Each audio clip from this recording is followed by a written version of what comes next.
So right now there is a big societal push to remove as much guilt and shame as possible. Because if you remove shame and guilt from a person, you've basically removed a lot of their morality and started the process of inherently divorcing them from their conscience, so that they will then exist in a state of fairly constant internal conflict, which then causes them to even further disassociate from their experience and more or less exist in a mildly schizophrenic and psychotic state.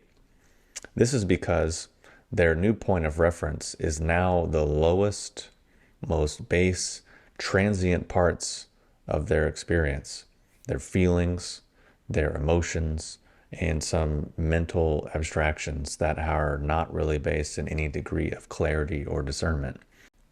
On one hand, follow your feelings, feel them strongly, listen to your feelings, listen to your emotions, follow your emotions.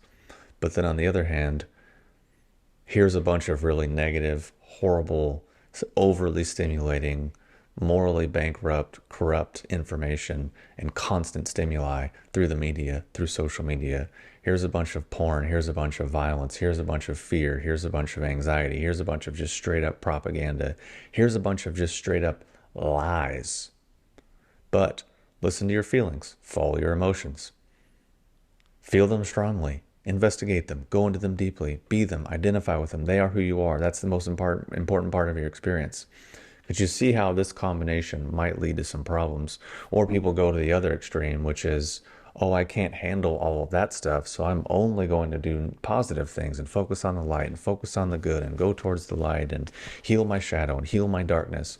Basically, what that is just avoidance. Basically, you're not capable or strong enough of facing the negative stuff that's being rammed down your throat. So you kind of just bury your head in the sand and kind of only peek up a little bit and only look for the positive. You're kind of monocropping your own consciousness and monocropping your own emotional experience. Both of these sides of the equation just make people more and more stressed, more anxious, more small-minded. And basically creates a society where the vast majority of people exist in an erotic state of stunted growth. And their level of functioning is maybe 7th or 8th grade at best. And I say that because they do not have the ability to self-reflect. They do not have the ability to take responsibility for their own actions.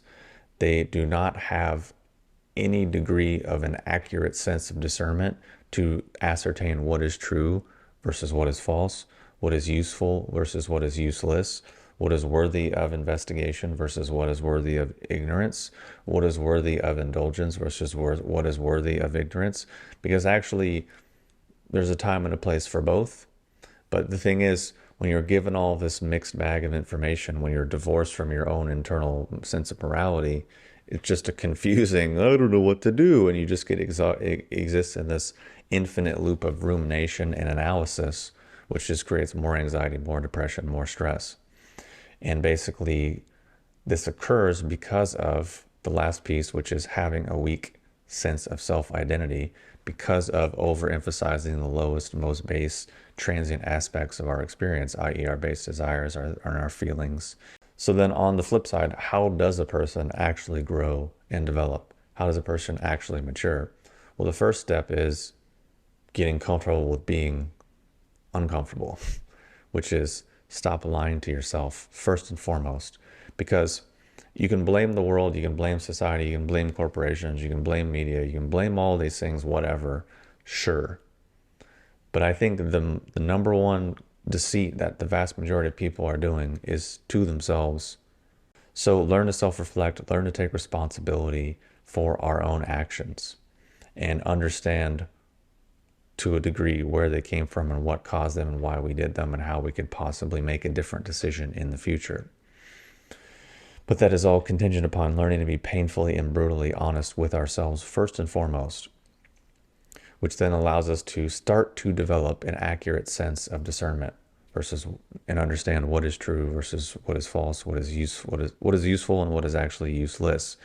And then learn to develop a consistent and stable identity through actually having consistent and stable behaviors.